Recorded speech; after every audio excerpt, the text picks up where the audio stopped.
A normal day behind the deadly electric fence. Out for meals. No one could have imagined that the man who once stood behind the counter appraising valuable antiques, Rick Harrison, would one day be convicted of serious crimes such as money laundering, human trafficking, and colluding with organized crime. The punishment for those crimes was nothing short of life imprisonment without the possibility of parole, a sentence that brought a permanent end to the image of a TV mogul once hailed as the embodiment of the American dream.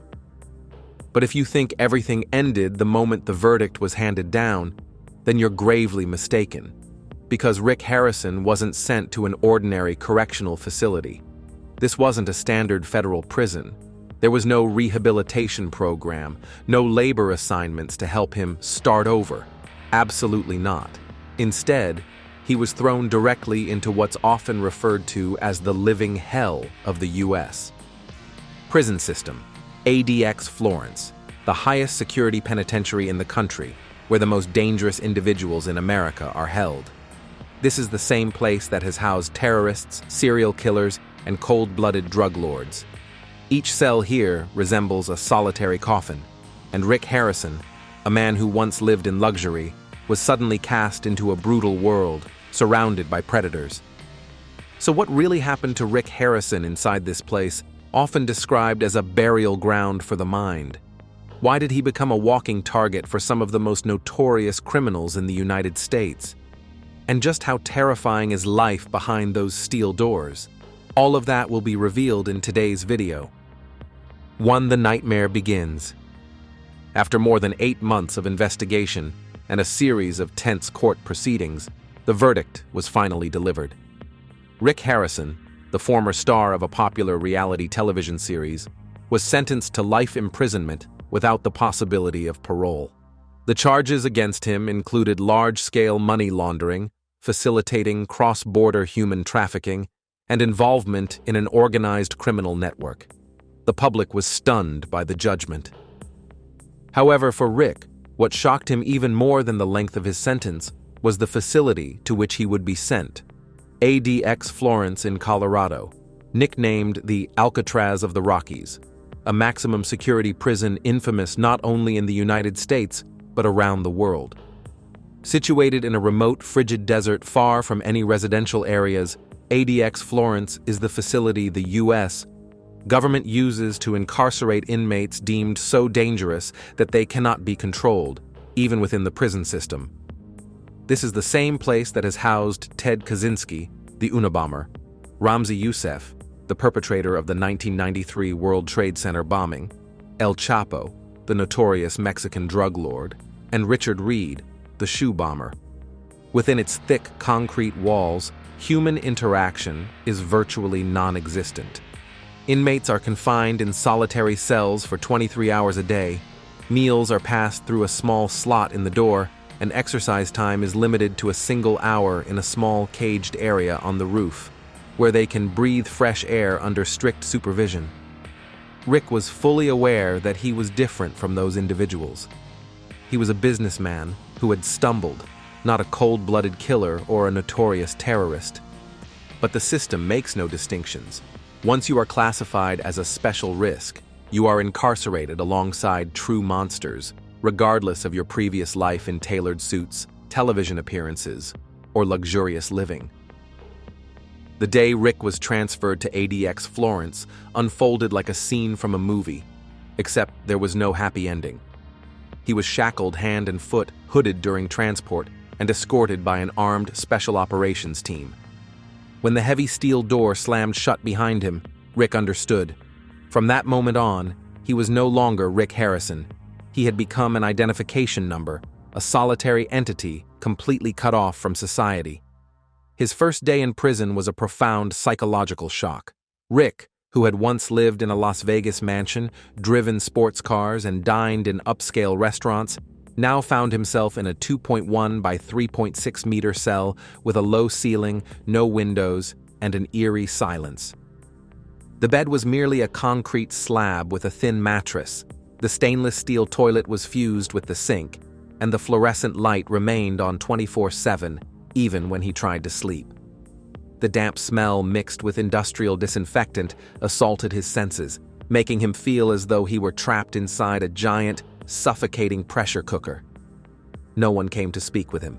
The only sounds were the clanking of locks and the dry announcements from the intercom. On his first day, Rick screamed inside his cell, but no one responded. He banged on the door, desperately calling for a guard, only to hear a brief message over the speaker: adapt. That single word felt like a farewell to the world he once knew. Being stripped of all freedoms, from making choices to engaging in conversation, plunged Rick into a deep psychological crisis. He refused to eat for 2 days, vomited repeatedly due to heat shock, and couldn't sleep because every time he closed his eyes, he dreamt of being stripped naked and mocked by a crowd. Each memory of his warmly lit bedroom in Las Vegas made his chest tighten. Every time he thought about this being his home for life, his body recoiled as if someone had punched him hard in the chest. But what haunted him even more were the invisible neighbors, inmates confined just beyond the walls, also fading into the darkness of ADX. They were among the most dangerous criminals, responsible for mass murders, bomb-making, or poisoning entire communities. Rick had only read about them in newspapers. Now he was living just a few steps away.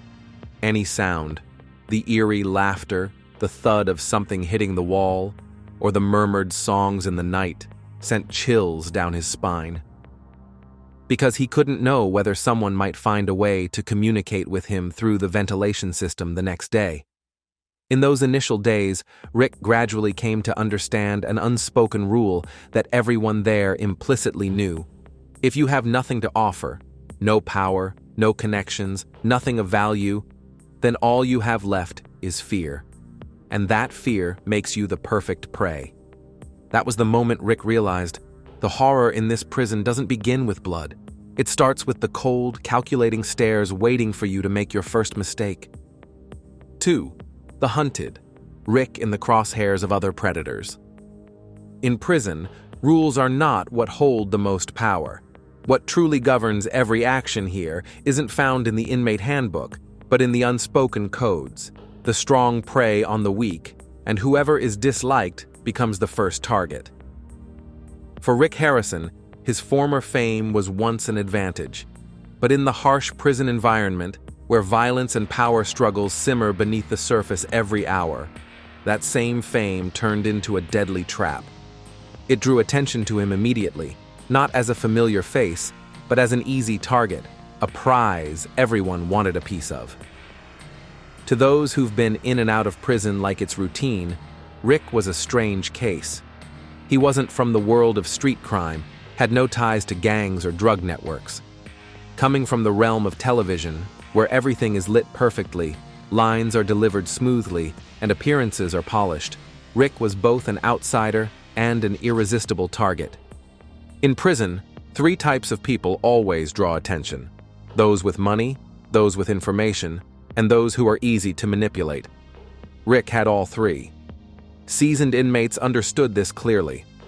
To them, Rick wasn't just a celebrity who ended up here by mistake, but rather a walking wallet, someone's property, or worse, an inmate convicted of a despicable crime.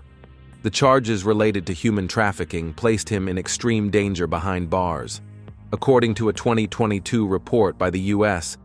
Department of Justice, over 40% of inmate conflicts stem from convicts taking matters into their own hands, especially when it comes to crimes involving children, sexual offenses, or trafficking. With Rick, already publicly shamed by the media and condemned by society, there was nowhere to hide. Within the first week, he began sensing ominous signs: staring eyes during meals, seemingly casual questions about his sentence, whispers drifting past his ears as he walked down hallways, a scribbled message near his bunk that felt like a vague warning. Everything pointed to the fact that he was being watched. But what worried him most was not knowing who was watching, or who might make the first move. No one in prison makes direct threats.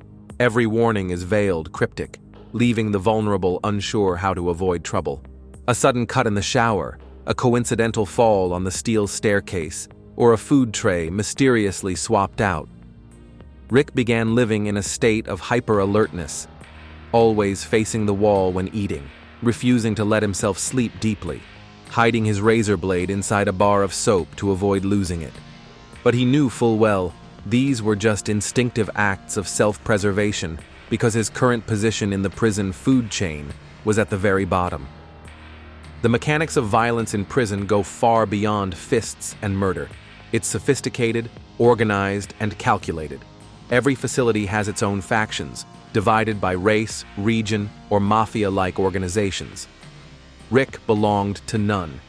He had no social standing, no underground ties, and no power backing him. To those groups, Rick was easy to control, or worse, a pawn that could be forced to play by their rules.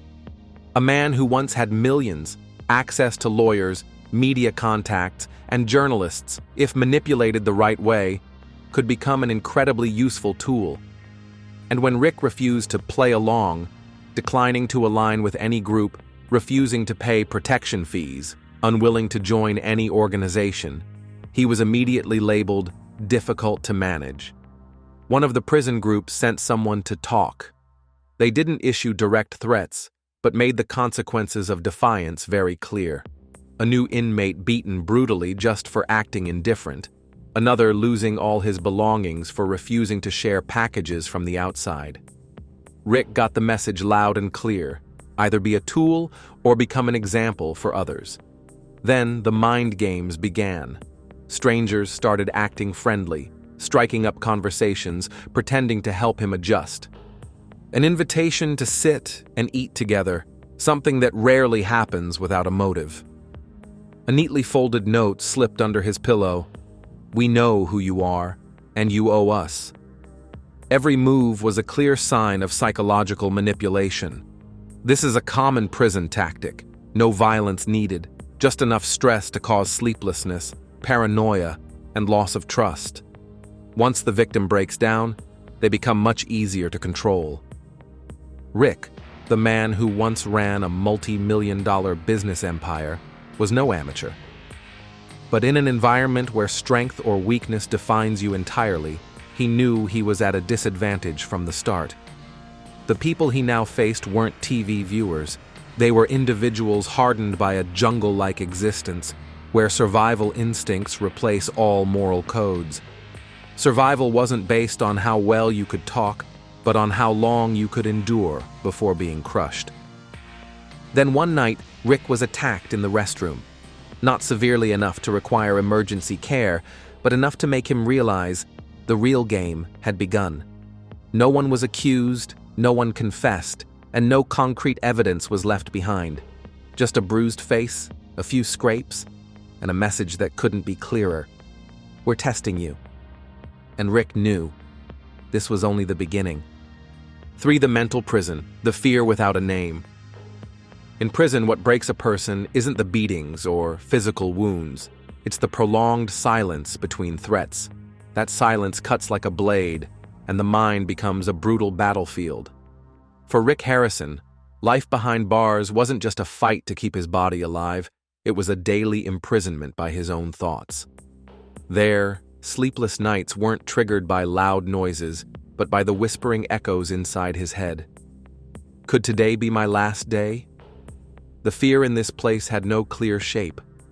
It didn't stem from a specific individual, nor was it preceded by any sound.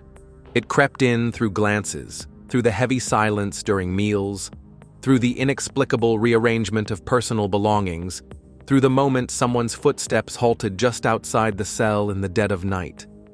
Rick had once handled the pressure of million-dollar negotiations, but none of that prepared him for the absolute loss of control he felt in prison. In a place where everyone hides their true intentions, the unknown becomes the fastest force to suffocate the soul. Rick began to lose sleep more and more. His rest was light, repeatedly disrupted by a constant sense of unease. A small sound was enough to jolt him awake, or sometimes just the gut feeling that someone was watching him. Every night, he lay with his back pressed against the wall, curling inward so no one could approach from behind. In his dreams, He was often being chased, exposed, completely revealed. Not blood-soaked nightmares, but sweat-drenched visions. The feeling of being watched clung to him, even though no one ever touched him. Time, once a precious asset during freedom, now became an invisible vice tightening around him. No phone, no work, no clear goal. Each day dragged on like it lasted more than 24 hours, and each week felt like a month. No one came to visit. No letters arrived. Rick had no idea how the world outside was turning. In prison, time didn't pass. It stood still, and people slowly decayed in that hopeless stagnation. For someone like Rick, once used to a life that never stopped moving, all that remained now was a vague, aimless repetition. Amidst that eerie stillness, memories started rushing back like dull blades, scratching at his soul. Rick recalled the choices he had made, the shady deals, the times he'd knowingly ignored others' pain in pursuit of profit.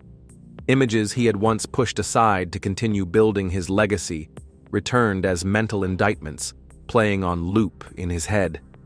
No one needed to accuse him. Rick couldn't even forgive himself, because he was the one who created that former version of himself. In prison, loneliness took on a different form, being alone among many. Rick wasn't lacking people around him, but he lacked someone he truly trusted, someone who understood him, or at least wasn't calculating. Every conversation had a purpose. Every word had to be carefully considered before being spoken. Even silence carried a hidden threat. Rick became increasingly guarded, cautious, and at times questioned whether he was slowly losing his ability to connect with others. His emotions began to distort.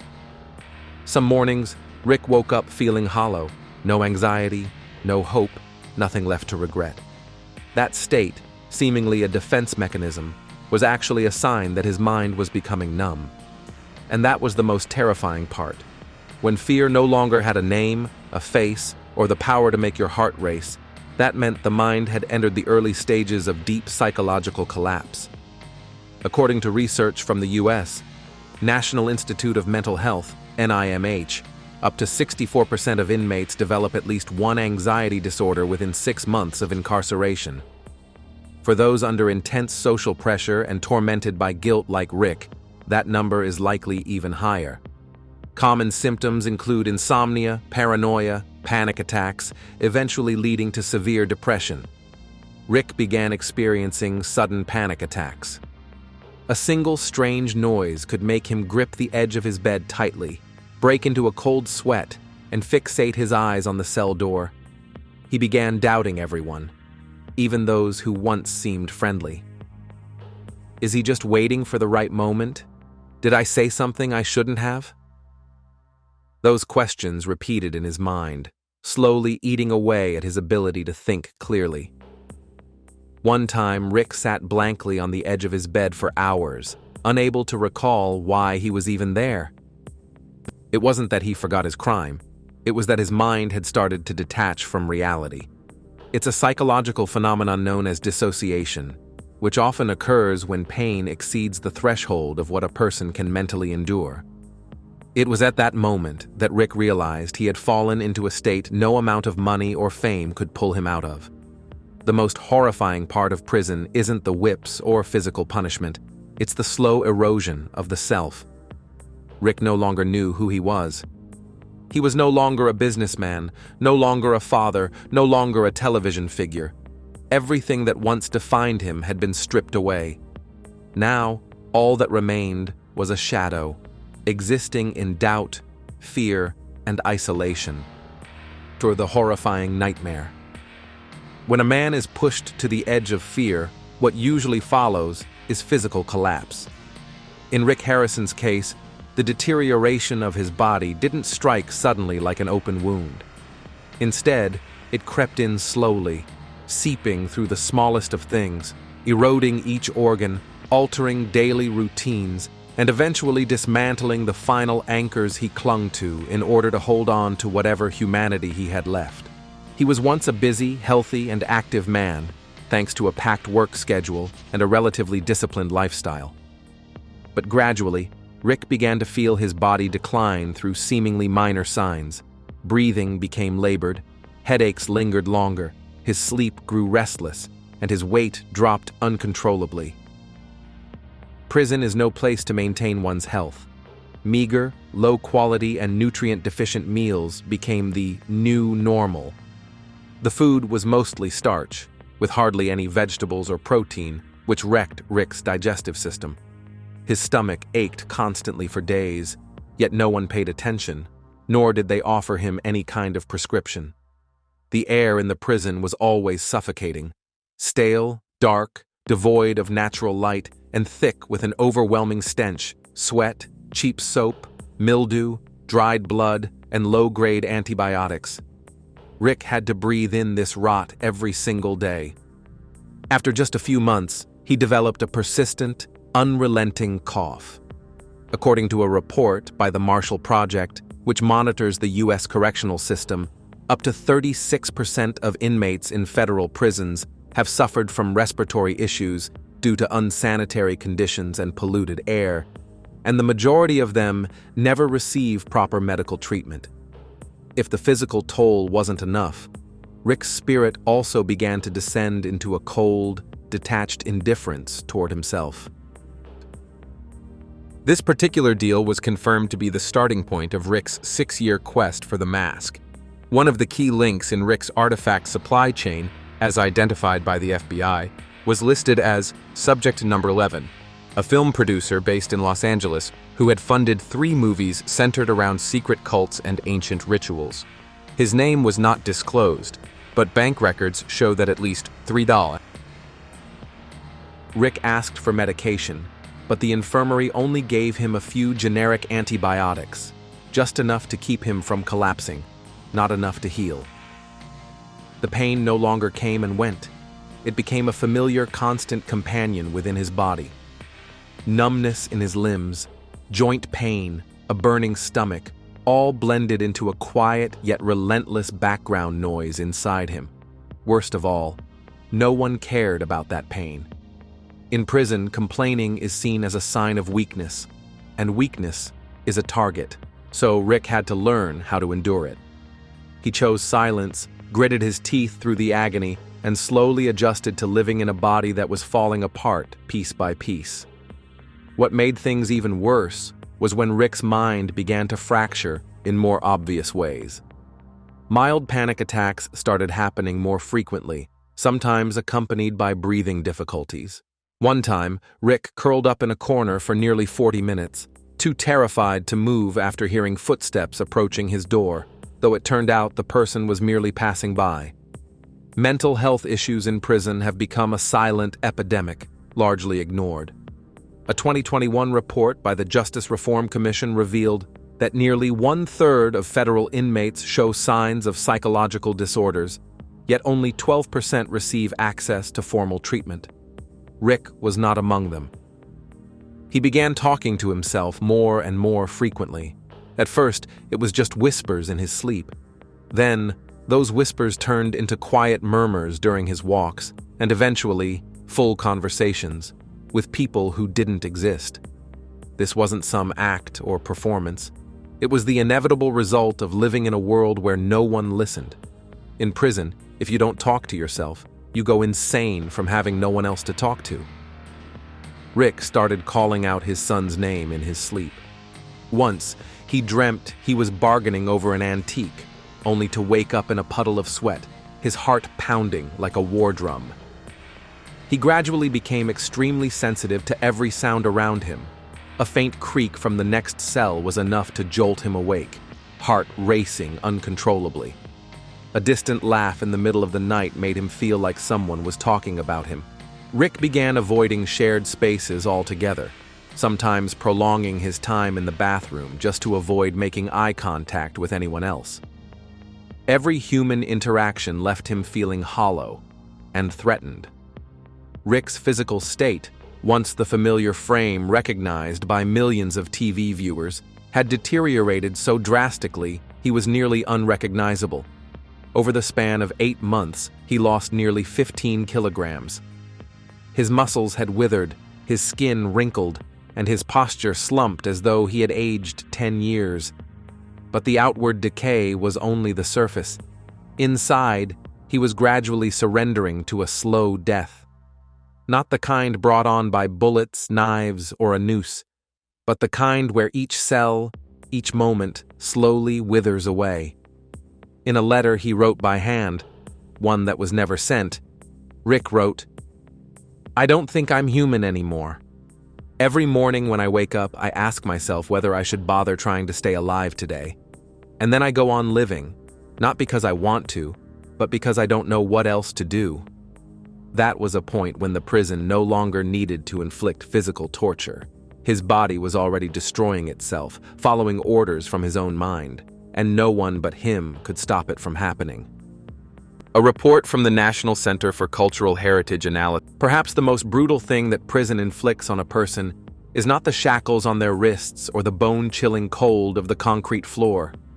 What is even more haunting is how it gradually erodes one's sense of self, the very thing that allows a person to still feel like a human being.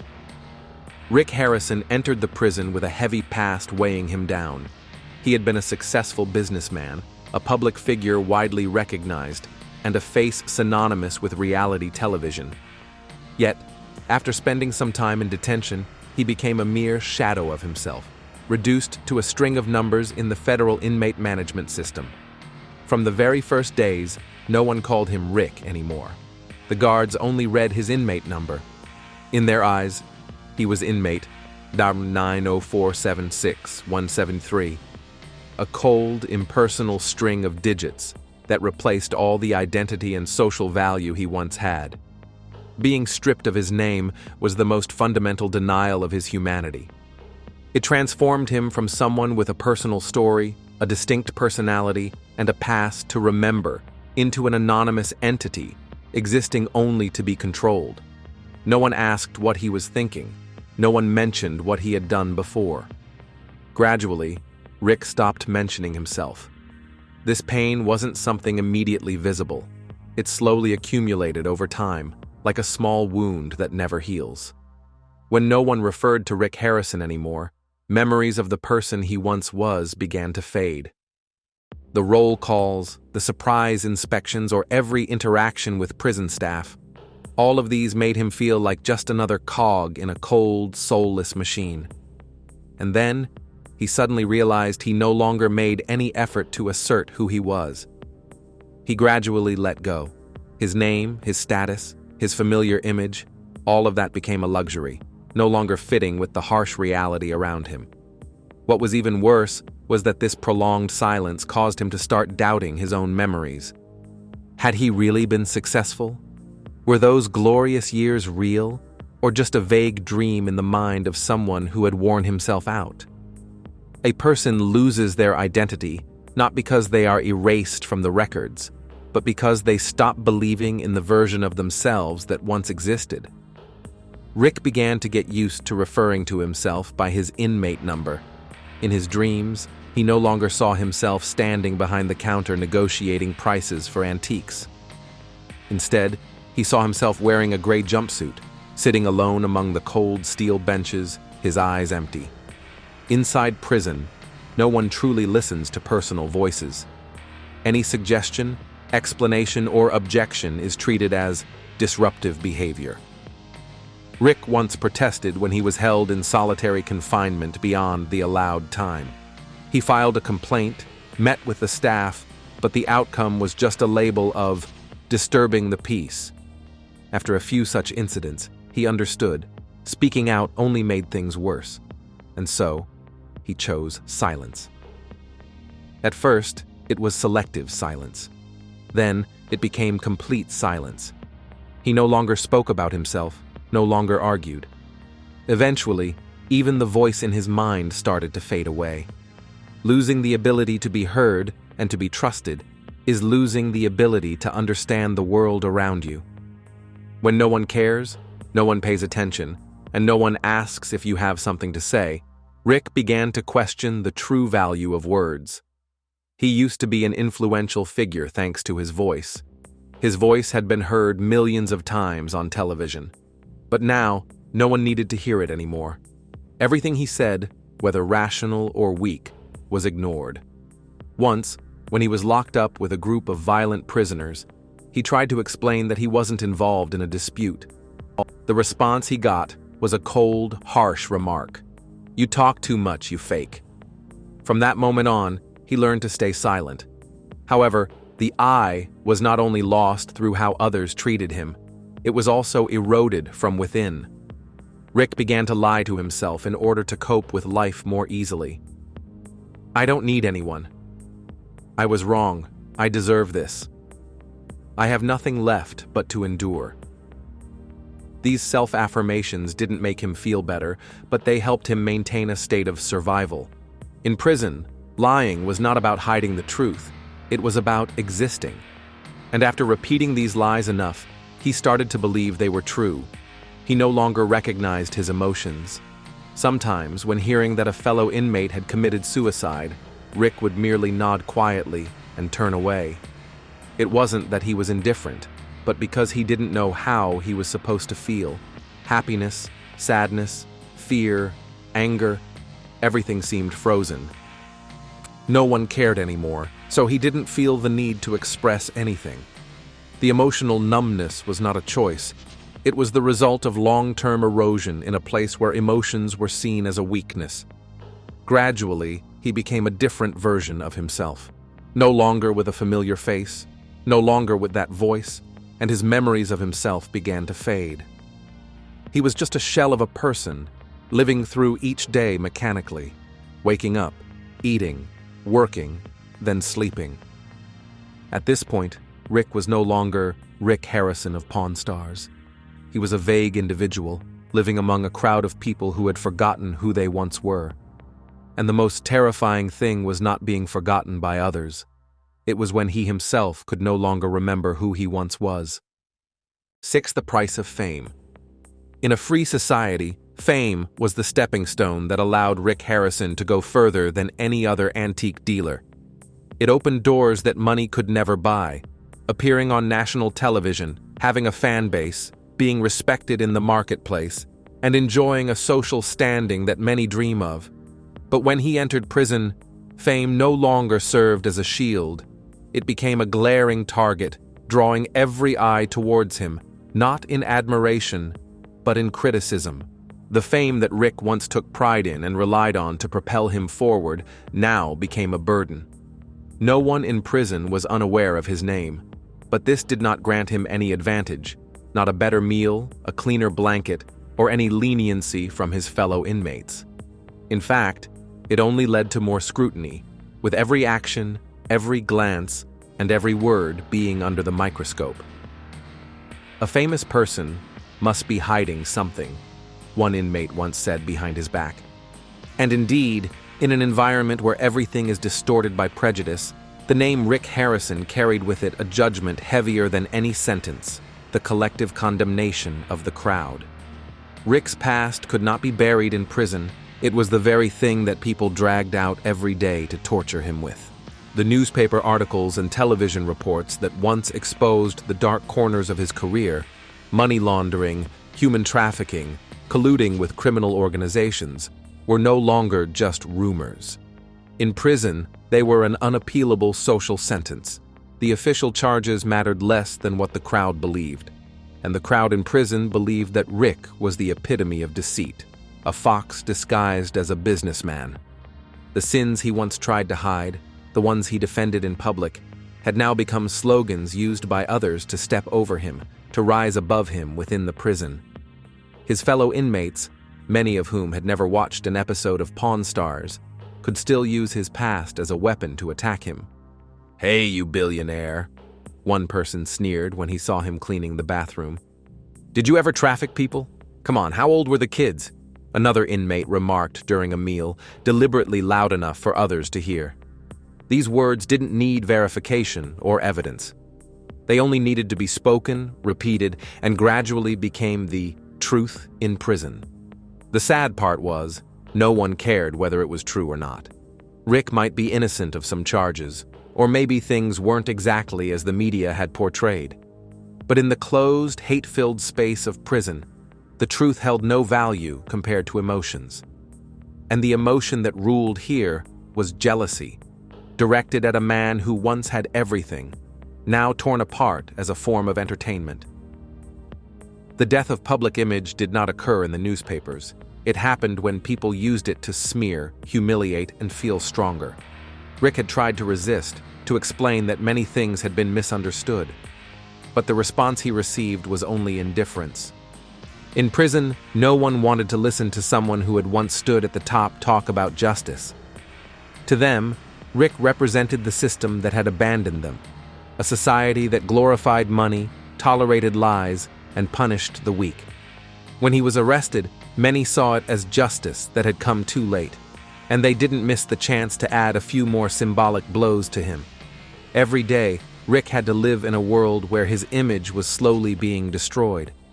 While international law experts debated which country should extradite Rick for trial, since the artifacts traced back to Syria, Iraq, Egypt, and even France and Italy, the academic world was thrown into an unprecedented crisis. Where exactly is the line between ordinary relics and dangerous heritage? Legally, authorities acted swiftly to seize all artifacts found at Rick's residence, warehouse, and office. But with a sneer. More than 70 items were classified as highly valuable cultural heritage, including unpublished ancient maps, manuscripts written in long-lost languages, and most notably, the mask. A special interagency task force was established to safeguard, study, and categorize the artifacts, accompanied by an unprecedented level of confidentiality in the field of archaeology. Each item was individually sealed and isolated both physically. Experts involved were required to sign non-disclosure agreements and undergo regular mental health evaluations. As for Rick Harrison, his downfall was the once beloved image of Rick Harrison as the other side, mainly composed of occult researchers, esoteric historians, and conspiracy theorists, viewed Rick as a woken soul, someone brave enough to unveil mysteries that humanity had deliberately forgotten. On Reddit, forums like RR Ancient Truth and RR Hidden History were flooded with comparison images linking scenes from Pawn Stars to secret society symbols. Some even claimed perhaps the world had forgotten him, or worse, they still remembered him, but only for the worst things. Rick no longer reassured himself that everything would be okay. Instead, he began accepting that everything would only get worse, and maybe I deserve that. The prolonged sense of isolation not only led him to periods of anxiety, but also sank him into deep depression. He no longer cared about the news from the outside world. Some internal sources revealed that scientists discovered the mask emitted ultra-low electrical pulses during every full moon, although this information remains officially unverified. He existed, but didn't feel present. Every time he looked in the mirror, Rick saw an unfamiliar face, not because he had aged, but because he no longer recognized any emotions on it. When life loses its purpose, people begin to think about death. Rick was no exception. Amidst all this, the biggest question still hangs unanswered. Is this the end? Or merely the beginning of a series of events that could reshape how we perceive history, knowledge, and reality itself? If the mask truly exists and holds the powers ancient texts once described, then the world is standing before a door no one has ever opened. A door where knowledge is not measured by degrees, but by mental frequency. And if there really are 6 more masks still hidden out there, then Rick Harrison may only be the first of the new keepers who are slowly emerging. A researcher in Geneva once wrote, "What happened to Rick is not the end of a legend, but the awakening of an ancient memory. The question now is no longer whether we believe, but whether we are ready to remember." What if I did this? These thoughts weren't clear, but they began to occur more frequently. The raid is over, but its impact continues to reverberate within the community, among scholars, and even among powers that have never been revealed. The mask, which seemed to be just an ancient artifact, turned out to be the key to unlocking a door leading to another world, a world of secrets hidden away, orders that were never meant to be revealed. And people carrying Rick Harrison once a charismatic TV host, has now become the center of a global web of suspicions. Is he the perpetrator? Or just a victim? Or perhaps the guardian of the ultimate truth? The answer is still unclear. However, one thing is undeniable. What the FBI discovered in Rick Harrison's bedroom changed everything. Not just his life, but possibly the way humanity understands history, knowledge, and the power to control. What about you? Do you believe this is the truth? Or is it just a piece of a larger story we are not yet ready to understand? Share your thoughts in the comments below, subscribe to the channel, and turn on notifications so you don't miss the next videos, where we will continue to uncover the mysteries waiting to be revealed. Tactics, but blades that he had unknowingly picked up. The torment began to become more apparent than ever. After reviewing the footage, experts noticed that he had secretly placed a small object into the lens compartment and handed it over to Rick after the transaction. That object, according to the FBI, was later found in a safe in the basement, an unencrypted memory card containing the personal information of 7 people who had gone missing in Eastern Europe. Instead, he read books about philosophy, ethics, sin, and forgiveness. Elaine Redmond, a media crime analyst, believes that Rick's use of Pawn Stars as a two-way communication tool was an extremely sophisticated strategy. The show provided Rick with a rare advantage: the ability to transmit transactional signals on national airwaves without raising suspicion. A sentence, an item, or even just a glance. In the underground world, all of these can become a code, a positional marker, or a payment confirmation. According to her, this is the way that modern criminal organizations use media to conceal their activities. Not only is Pawn Stars a platform for transmitting messages, but it also provided Rick with an image that was almost immune to suspicion.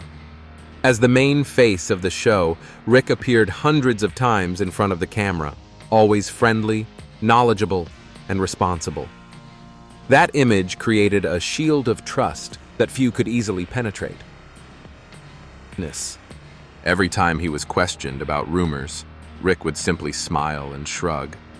"I'm just a guy who sells used stuff." And for the vast majority of viewers, that was enough to earn their trust. Throughout the investigation, the FBI also analyzed the advertising and sponsorship contracts related to Pawn Stars. "I know I've hurt many people," he wrote. "I don't dare ask them to forgive me or forget." Some of the money transferred into Rick's LLCs actually came from intermediary companies with unclear origins, which were later identified as front organizations linked to human trafficking and international money laundering activities. Associating Rick Harrison with a show that was educational and family-friendly became a key strategy, allowing his partners to legitimize shady investments. Sometimes redemption isn't about being forgiven. It's about not repeating the same mistakes. It's about living each remaining day right. While the show itself was not directly involved in criminal activities, it had turned into a covert tool in the eyes of investigators. Another crucial factor was Rick's absolute control over the content of Pawn Stars. According to 3 producers who worked on the show, Rick had the final say on all content before it aired. Sleep, knowing that even though he has made mistakes, at least he hasn't died as an indifferent person. Episodes were edited multiple times, and guests were carefully selected, not only to protect the brand, but also to ensure that no detail could be perceived as suspicious by the public. One of the producers shared, "Rick didn't want anyone to break the script on air. Everything had to follow the script. And now we understand why. But because the truth could no longer be hidden." Cheyenne, from a legal perspective, although there is no clear evidence to show that the production team was aware of the covert activities, the role of Pawn Stars in helping Rick maintain his public facade is undeniable. This was not just a television show. It had been turned into a nationwide deceptive tool. Federal Attorney Mark Hidalgo remarked, "If it can be proven that a mass media product was used to serve organized crime, the severity of the case would go far beyond typical criminal charges." It's not just fraud, It's the manipulation of public opinion. In the end, it can be said that Pawn Stars was the perfect pawn in Rick Harrison's strategy. A show that not only helped him build a reputation, but also concealed criminal activities, while making any suspicions fade into familiarity. The more people trusted Rick on television, the fewer people would recognize the real Rick in real life. And this is what made the case one of the biggest shocks in the history of American media. What do you think? Is Rick Harrison a victim of a cleverly orchestrated conspiracy? Or is he truly the mastermind behind a secret criminal network that's been operating for all this time? Leave your thoughts in the comments below this video. If you believe this is